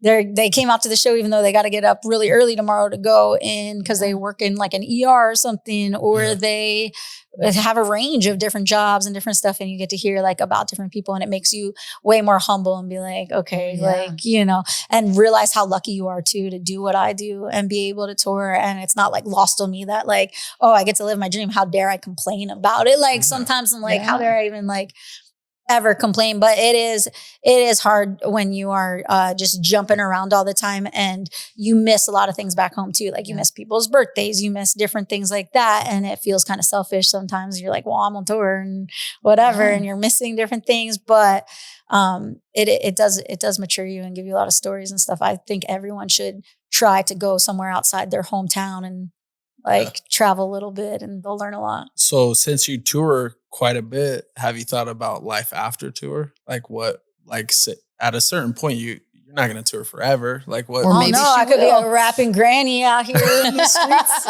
I'll be like coming on with my walkers. I'd go to those. For real. Like I think there's a market for that maybe. And I ask it for like mental health reasons, right? Because you said when you're on tour, it's the best mental health. And then when you come home, it's a little bit harder. So if that you is weren't scary. to tour, how would you handle that? No, and because I've been doing it since I was pretty young, like it almost feels like an identity crisis, like a little bit. Like because during COVID, I felt it a little bit because all the tours were canceled and everything. And I was like, who am I? You know what I mean? Because then I couldn't do shows and stuff. And you know, a lot of people were affected. So again, who am I to say, oh my God, my tours were canceled? Like, but it's okay. It's very selfish, right? But it's when you kind of, and I think it all ties back to validating yourself through what you do. Like your work is your worth kind of thing. Yeah. And trying not to put so much into that, because then if it just stops, you're like, well, I struggle with that. What else am I? I know. You're like, what else am I? Because you put so much into it and you feel like you're worth a lot because look, I'm like successful and your accolades are your identity. And that's crazy because it is fleeting though, because you can never enjoy it then if you think like that, because as soon as you win something, you're like, yeah, you have this high. As soon as you walk off stage, what's next? Yeah. You don't even enjoy it. You don't even revel in. That's true. Dude, that's exactly how I am. I'm literally battling that right now. Like, what is normal life? Like I was telling her the other night, I'm like, all I know is the work. Like when I come home, I don't know what it's like. I'm just coming home to sleep and go back to what I know. And it's the accolades. It's exactly that. Like I live off that. Like, yo, this is what I built. Yeah. And when I get home, I'm like a lost puppy.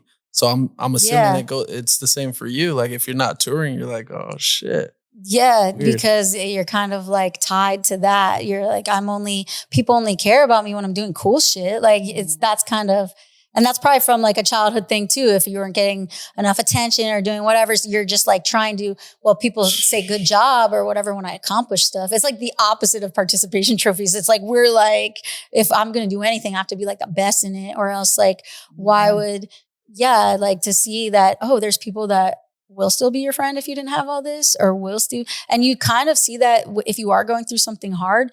Like I know too, as a leader, that everyone would look up to me for like different advice on things. I was kind of like the big homie, even though, you know what I mean? Yeah. Because you were catching game young. I was. So I was like, helping other artists out and stuff like that. And I, I'm lucky to have earned a lot of respect from other artists and stuff. And then I'm thinking, I'm only like have friends and stuff, maybe because of, all the stuff I know, and that I look like super accomplished, and that I never make mistakes, and that every move I make is smart. And it's like, no, I've like caught so many L's to have the W's I have, and you know how it is. Like, but it takes going through something really rough where you do finally open up and you're vulnerable, and then you see how many people are actually still there, and you're like, it was a lie I was telling myself. Yeah. Like it's not even. You were believing. It wasn't even. It was a lie you were telling, but believing yourself. Yeah, that like they're around, people around me because like have all this cool stuff about me, like all these things about me, and cool things I've done, and like cool advice I can give them, and I can help bring them up with me and stuff like that. But then when I'm down, like. Then when they pick you up, then you're like, oh shit, they picked me up. Like, you have a lot of people that do check on you, like when you're not touring, and just check in and make sure you're doing good. And I try to do that to my friends and stuff too. And I don't get a text. I'm gonna really check on your well-being. I'll be like, hey, don't worry, you don't have to meet this quota for people to get love, But it's kind of, I heard you guys talking to LaRusso about like, what was it? The the love languages, I think. And I think acts of service is mine. I think that's like one of them, right? So it's like that kind of goes with the accolades and stuff. It's like what I feel like I can do for people is my value. So, and I do enjoy doing things for people, but it's like, then you can, at a certain point, you might convince yourself, but you're only good for those things. And if you're not good at doing certain things, why would people hang around you? Because you're not like good at doing. Have you ever taken that test? Yeah, is it an actual like test? Yeah. I read the different things and I knew that it resonated the most with me. Yeah, I didn't take any like multiple choice. Yeah. Is it a multiple we'll send choice? it to you. We'll send it to you. Yeah, we always talk about love languages. That's like one of our first conversations we ever had. She's been on this one of personality. Okay. It's like, what is it? Yeah, it's like the 16 personalities or whatever. I sent it to like everybody at work and had everybody do these tests, and it's so cool because it tells you like what your personality is. And like everybody said like, oh yeah, this definitely resonates with me. And then it's really cool to see how like people work together, you know, like we have everybody in our office is a different personality. And it was cool to look up like, okay, how his personality and my personality work together. Or the reason we have conflict during work. Yeah. Because there's one of my, and he's one of my greatest friends. We get along personally great. And then at work, we butt heads, but we try to make it in a good way. I don't think either of us really take it personal, but we butt heads really bad at work. And we've worked together for a long time. But after we did those tests, somebody helped me understand like, oh, this is why you guys don't communicate the greatest. And I read his personality and I read mine and I'm like, that's wild. So it like gives you advice on like how to work with those different personalities and stuff. So yeah, you should try it though. That's awesome. It's also different for people like us. It seems like, you know, a lot of your work and personal stuff cross over, and same with me. So it's like, I think for like self-employed people or people who their friends are part of their business or anything like that, it makes it tougher because now you're crossing over a lot of different things that it's like, you're a really great friend, but not a good coworker or vice versa kind of thing. It might not always like translate. So you as the boss or as the leader, are you like an executive decision maker or do you bounce ideas? Sometimes I'll bounce ideas, but I don't want it to look like I'm doing it because I'm unsure of what, you get what I'm saying? Where it's like, okay, she's not sure what to do. And she's like asking us basically kind of thing. Because a lot of people will turn to me, especially on like a tour or whatever, when I have a lot of staff working for me on the tour, if there's something that happens, like, okay, we pop the tire in the middle of nowhere, done different things. It's like, I have tour managers and I have different people to help me troubleshoot different things. But ultimately I'm like the end decision maker of something. Cause especially if it's going to cost money, it's like, okay, well, we're spending your money. So is that what you want to do kind of thing? And I have to be able to quickly decide. Does that get exhausting for you to always have to be in responsibility or to take responsibility of all of that? Yeah, because you're trying to just focus on everyone just wants to go rap. Like it's like we were saying before, people just will be really talented and then they're thinking, okay, I just have to go sing or go rap. It's like you're gonna have to make a million decisions and stuff. Yeah. So by the time you hit the stage, that's the easiest part. Trying to get to the stage, setting it up. Exactly. Yeah. That's why a body double. You got to find somebody that's like you that you could trust. Right. That's why when you're like, well, how do you get over the anxiety to get on stage? Because it's like, you don't know what I went through to get here. Yeah, like you're not backing out. Yeah. Even on the last tour I was just on, we lost our ball hitch on the way to the first show. Yeah, it was like the first show. The ball hitch came off. Like it wasn't welded. There was something wrong. No, it was something defective about the ball hitch. It was like a new ball hitch, but it wasn't like welded on completely or something wrong with it. And it like tore off and the trailer like came loose from came off the van. And we were in the middle of nowhere, nowhere. And we just like walked to the nearest I forget where, like gas station or something, and just bought a ball hitch off of someone's truck. Like we were like, hey, I will give you $20 for your ball hitch right now. Like what's up? You got it? Yeah. Like someone had just like a ball hitch on their truck because there's nowhere to get anything or do anything. Like it was crazy. So did the trailer come off, hang on the chains and was just... Yeah.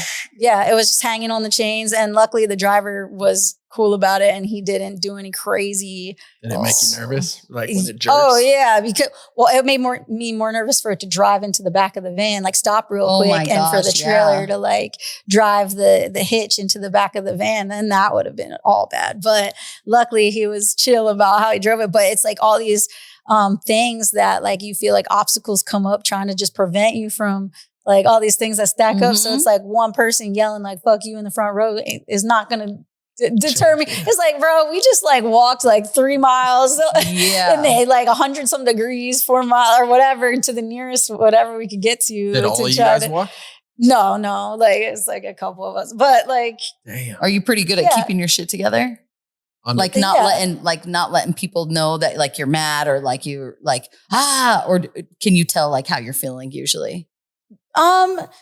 Yeah, it depends. I guess it depends what mindset I'm in, but at least you're honest. But it's mostly, I do like my tour manager, Bakelo, he keeps me pretty calm. It depends who's around me too. Like if I know I have good people around me holding me down, and he really went above and beyond when we lost the trailer too, like going around with cops finally picked him up and took it, like drove him back to us. And he was the one that had to like go out into the middle of nowhere and find the hitch and stuff. But yeah, like it depends who's around me. If I feel like I have a good support system of friends and stuff, then I'm not as bothered.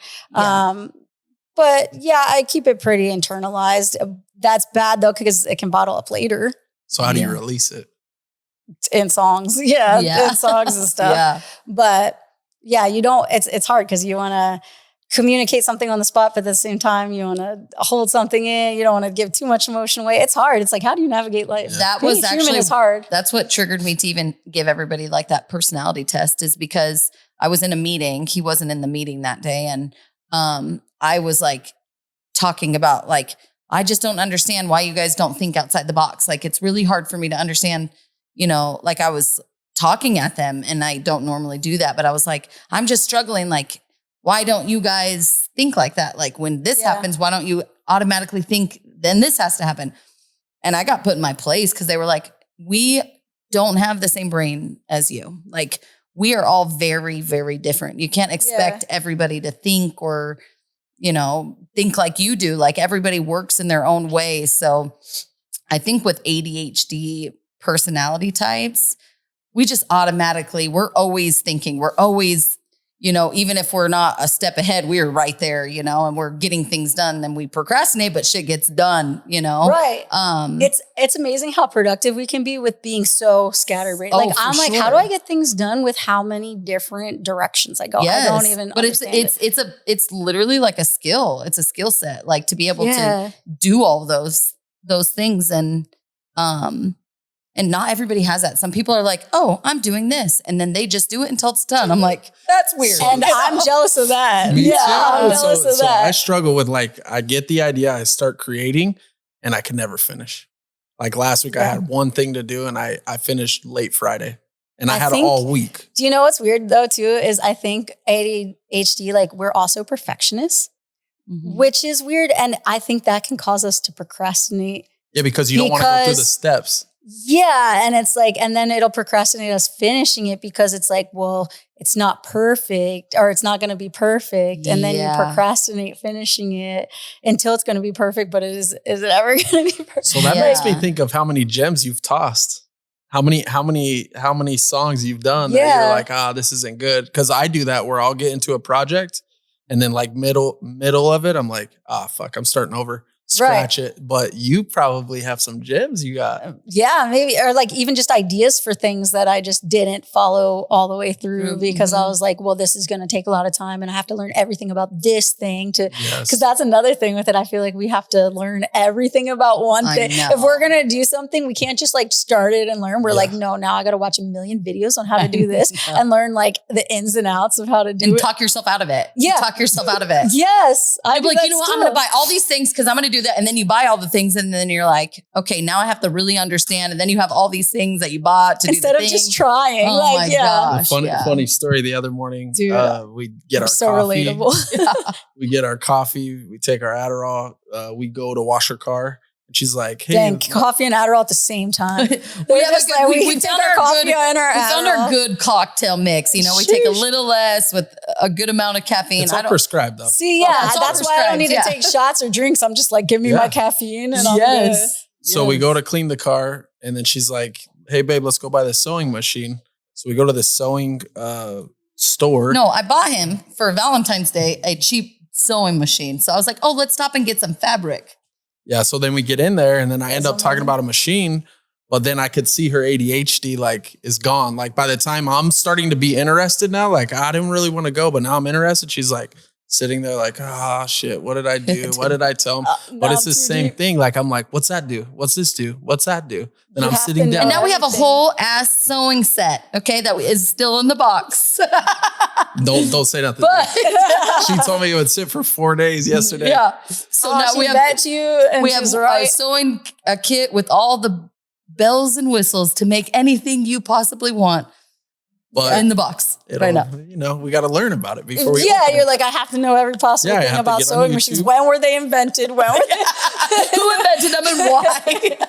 Before I can do this. Yeah, it's weird. But yet they have some free classes that he probably won't go to for them to teach him how to do it. Well, He's going to teach himself. I get busy.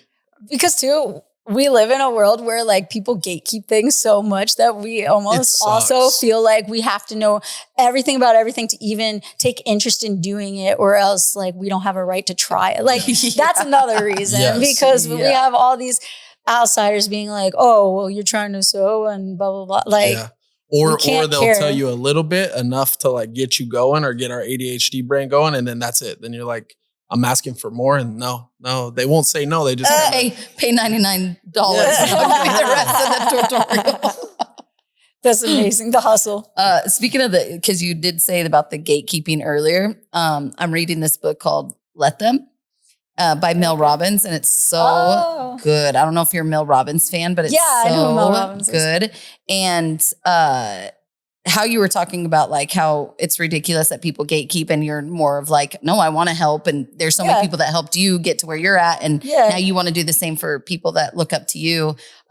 She talks about that and about how like, when you're comparing yourself to people that are more successful to you, like, and they're doing like the same thing as you, instead of, there's like two ways to compare yourself to them. Like one, a bad way is like, oh, you know, they have all that because of this. They have all that because of this. And then there's a comparison of like, wow, they're so good. What did they do that I'm not doing and I can do, you know? Yeah. Like utilizing those people that you look up to as a blueprint. Like there's a blueprint. There's no reason you can't do the same things that they're doing just because a lot of people don't do things because they're like, oh, well, there's somebody already doing that, or there's somebody already doing that. And I'll never be able to be like that. But utilizing people that are more successful than you as blueprints, you know, I don't know why I just went off in that.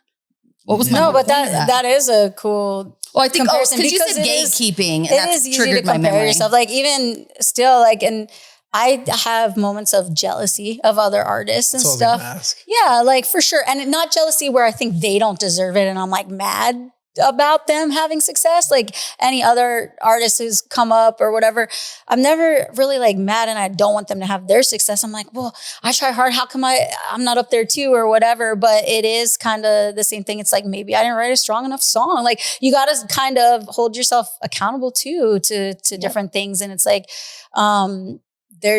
it's got to be the right timing of something too. The universe has its own like agenda, you know? I was going to ask you when you were telling the Jelly Roll story, like seeing him explode would be a cool thing, right? Because he's your friend. Dope. Yeah, but super at the dope. same time, like, yo, I'm in it a decade. When is it my time? Oh, of course. I'm like, oh, I wish I was up there with him doing this and that. But then look, what if he would have like quit because he'd be like, when it said the same thing about someone else and then he wouldn't have exploded. Oh, you know what sure. I mean? He could have done the same So I guess that's shit. a blueprint to...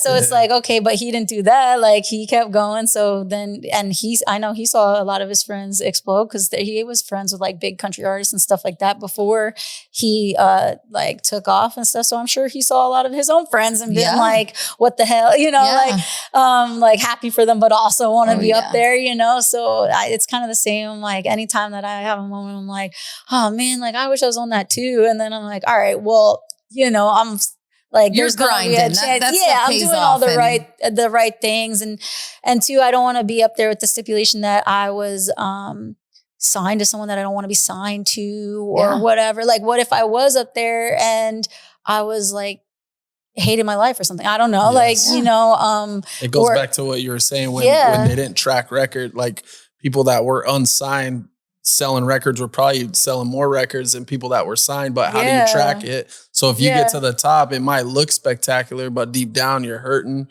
You're like, damn, it's a lot of work. They might not be making the money you think they're making. Like some of them, like they're really in crazy record deals or, you know, have a bunch of personal things going on that no amount of success will soothe, you know, like it just, that's why it's fleeting. Like, it's just like, it's always going to be like, what's next? What's next? What's next? And yeah, sometimes I see some of these artists that I'm like, I really like hope to achieve that level, but then I'll see them saying certain things maybe on Twitter or something where they're really upset they didn't get the Grammy or whatever. They've already won 5, but then they're upset that they didn't get this one. And I'm like, it never ends. Like, so wait a minute. So even if I was at this level where it's like a constant thing, it's still like, okay, but wasn't enough. So it's like, I don't want to be there either, where it's never enough. It goes back to what you said. You got to validate yourself. Yeah. Honestly, you have to be happy with yourself. And everything else is just a bonus, really.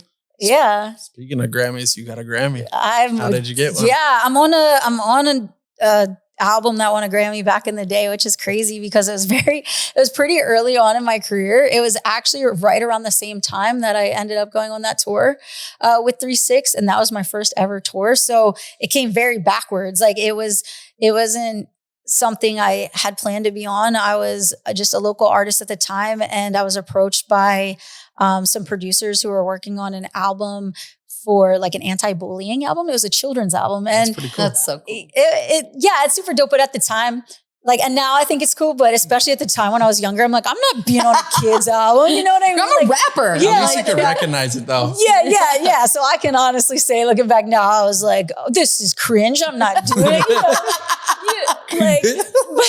Cringe probably didn't even exist. Yeah, the word cringe, but it was like whatever version of cringe. Yeah. Like I was like, I'm not doing this kids album, you know, this and that. And I was like, I'm kind of edgy. Like, I don't know how I'd fit onto a kids album. And they were like, hey, it's for charity. Like, imagine I have like this gnat flying on me. They're not going to see it on camera. They just see me freaking out. Just like, why is she tweaking out?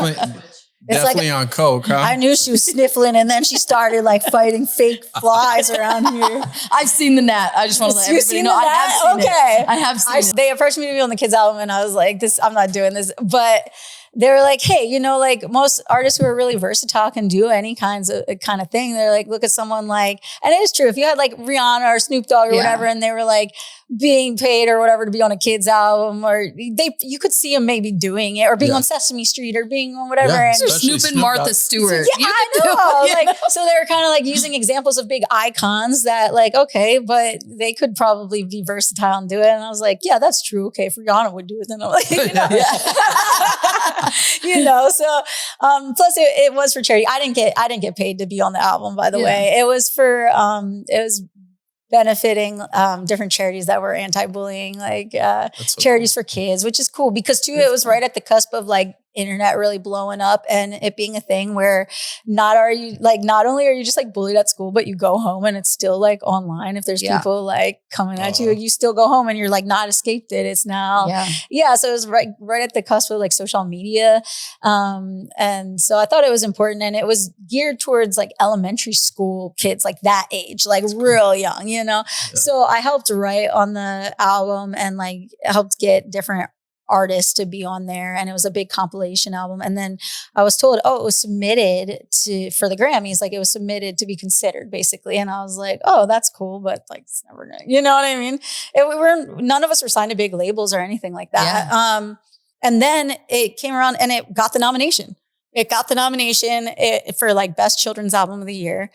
And then it was like, oh, well, we're going to go to LA to the Staples Center and go to the Grammys. And we got the nomination, but we were up against like Disney Channel or something. It was like the Muppet movie was out, and the soundtrack to the Muppet movie so you're thinking just the experience. I was like, okay, Disney Channel. Like, like the Goliath of I was like, no way. Yeah. So I was going just for the experience because even at that time, I was like, no one could take away that we were nominated for a Grammy. Like, oh my God, like beginning of my career, like none of us have labels. This is crazy. Yeah. Cause I thought you had to be like a massive artist to be nominated for a Grammy. But the truth is like, there's like over 100 categories in the Grammys. They only televise a very, very small portion of the actual award show. Wow. It's an all day show. It starts in the morning. It starts in the morning and goes all day. And the part that you see is like very, very tip of the iceberg of the whole ceremony. Is it the last? Yeah. And like all the performances and stuff like that. They save like album of the year, all the biggest categories where you have like the A-list celebrities. Yeah. But you could win like Grammys for like folk music, you know, all the different genres of music. Yeah. Yeah. Which you should. Like they should be recognized. Everyone should be recognized within their genre. And yeah, so when we went and it was, I don't know if you guys remember the group OK Go, but they're like a viral, like YouTube band kind of thing. And they were the presenters for the category. And when they like read us as the winners, it was like, I don't think I stood up right away in the there's videos of it. Like I could try to find stuff online for you guys, but like, I think I was just like, wait, what? Because I just thought it was Disney Channel. You know what I mean? No, I wasn't anticipating. I just wanted to be there. So you weren't even nervous? No, I wasn't nervous because I was like, there's no way it's us. We're just going to have pictures being here, being nominated. I'm going to have this for the rest of my life. Like all these pictures and stuff. And I was just like, wait, what? Like, you actually get to take home like a physical Grammy? They give you, well, it was the album that won the Grammy and they give you like a few for it. So I don't have like the statue. I have a certificate that, like I have a certificate that says it, like you're on this Grammy Award winning album. And it says my name and stuff like that. And my contribution to it, which is songwriter and vocalist on there. So do you remember that song? There's a couple that I did on there that I was involved in. Could you give us a little piece of it? Oh, could I remember like some bars from it? Oh yeah. It was like, check your attitude, check your attitude. I like, that's like part of the hook. It was like something like that, like check your attitude. Like something hilarious, you know? That's so cute. Too, when I was writing for it, I wasn't necessarily even just writing for myself. We were going to have other like guest vocalists. Like we were trying to get like different celebrities on there to do the vocals and stuff. I think we tried to get like Ellen DeGeneres and didn't get her at the time. You know, it was like different people were trying. So I wasn't even necessarily writing some of these things for me to do, but then I ended up being on that one where it was like, check your attitude. And yeah, it's hilarious. So if you pull it up, it would be like, oh man, oh God, it's a lot. I think that's so cute. The thing that made it really funny is I like immediately then went on tour with 3-6.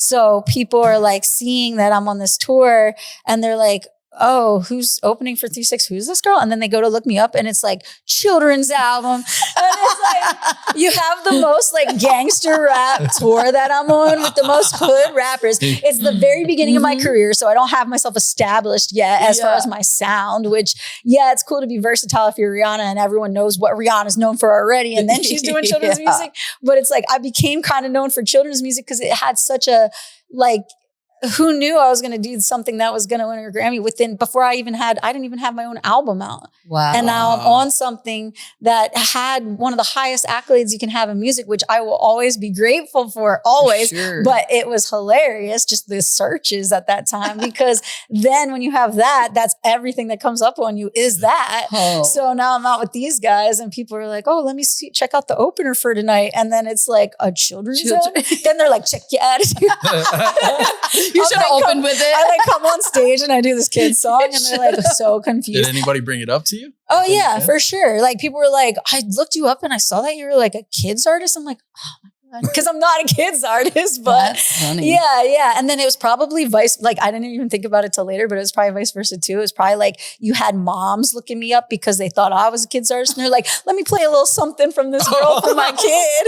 And then they're probably finding stuff where I'm like cursing and doing all this. So both parties were super confused. It was confusing marketing. I didn't have a publicist. I didn't have anything going on like that. To help out with the confusion of what is this? What is she? Is she a children's artist? Is she not? What is It's pretty cool though to start your career off. That's yeah. crazy. And then how do you like live up to that? Again, I've been like, use it as a okay. goal to get the music above it. Yeah, and I get invited every year to the Grammys. I'm a voting member since then, like ever since that happened. So I get to, it's really, really cool to be able to vote for my fellow artists. Like we were just talking about Jelly Roll. He was up, he had a few nods and I voted for him in his categories. And it was really cool to be like able to see his name there and also vote and be like, well, I earned the ability to be able to vote in this too. Cool. So I'm going to like, try to vote. I don't think he didn't win in the years. I'm sure he will in the future. But I was just like, cool. Like I get to hopefully see him walk. And then I just know I was maybe a small vote in that would be like so sick. What would you say is like your most proudest project that you've been a part of or that you've done, whether it's a song or just any project? I mean, I do think back to some of those ones where we like rallied and raised the money and stuff like that. Or even, the Grammy thing, and not even just for the Grammys, just to show that I think it was bigger than that because it showed that artists, we weren't signed or anything. People were ready for change. Like I thought we weren't going to get the votes for that category. And I think people just wanted to show like indies could beat Disney. And that was like insane. We were the underdogs for sure. So that's why I've always ridden with the whole underdog thing and like the alpha dog, like the different balance and whatnot. So it's like I felt like an underdog, even when I've been in places like I've gone back to the Grammys and stuff, but I still don't feel like I'm like a cool kid in the room. Like, I feel like I've made it to the cool party, but I'm the least cool one there, if that makes sense. It's like, finally, I'm able to go to the parties I was never invited to and this and that. And I'm like, but I'm still like the nerd at the party. Like, I still don't feel like the popular kid there. But that's okay, because I feel like I've kind of found my people, my demographic and everything that can really get behind that and relates to that too. Does it give you drive when you're in that room? When you're in the Grammy room and you're feeling the lowest or the nerdiest, do you feel driven or do you feel like shit? Yeah, like I show up wearing trash bags. Like last year, I don't know if you guys saw that. I did see that picture. And stuff. You went with me. Yeah, I mean, like I'm like, okay. And it's based off of comments and stuff I'd get online like, oh, she's trash, her music's trash. I'm like, all right, I'm gonna be trash then at the Grammys. That's like, amazing. That's pretty dope. I'm gonna be at the Grammys, I'm gonna be trash then here, That's so cool. So I just like, I went as a trash bag. I've done different things. And it's just like, I use an indie artist to make that she made the trash bag. Like she was just like an indie designer from Philly. So it's just like, I just can't wait till I get to a point where I can, showcase other people's stuff. So they're like, well, who are you wearing? What are you wearing? And it'll be like some, designer from my hometown or something like that. And, I can like, showcase other artists that aren't getting the clout or love that like really deserve it. So that's going to be super dope when I can do that. So that's like the proud moment too, when I can go in and I can like come in with the squad that we'd be like the rejects and people are turning like, who let them in here, but it's sometimes better. Actually doing tours and stuff is better than the award shows because you're seeing the real people, the real people that are like, hey, this actually like, I really relate to this because my brother. Yeah, and they're there for you. Like they'll relate to a story and they'll like be like, well, my brother was an alcoholic and this and that. And I relate to this song. And that's like means way more than when you just you're like rubbing elbows with people that might be fake to each other. You know what I mean? Like it feels like not that great. You're like, oh, I thought this was going to feel awesome. And it's like really not as cool as I thought. When you were younger, did you wear braces? No. Your teeth are perfect. Oh you my God. Yeah, you do have the lies. No, you do have perfect Dude, your fucking teeth are perfect. Thank you. Oh my God. I appreciate it. Not the bottom. I've never heard anyone say that. So this is the lies. You got anything else you want us to talk about? I just want to ask one more question. I'm blushing. Who do you listen to? Who's your like your favorite artist that you listen to that's on like your playlist right now? Oh man, that's hard because it's just like, constantly kind of rotating, right? But I do listen to a lot of other independent artists now more than when I first started. All we had was examples of like the mainstream, and I didn't really know about people who were indie, but I do listen to like a lot of Tech Nine, a lot of like Chris Webby, who I'm about to tour with. I listen to a lot of him. I listen to like, Logic, Ritz, Chris Calico, I just tour with.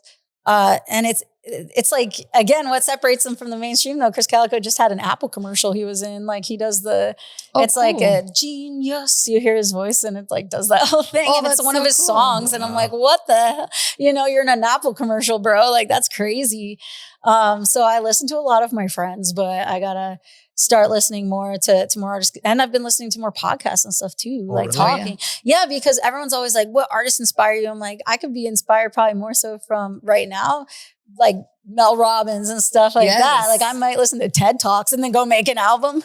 Yeah, but that's good. That right there just shows you're in your 30s, honey. Because that's when it all starts. You start like, oh, okay, I need to like actually start working on myself and like doing self-help shit, you know? Well, because you don't want to stay angsty. Like you can get caught in the loop of just like staying in there, like just listening to angsty music and stuff like that.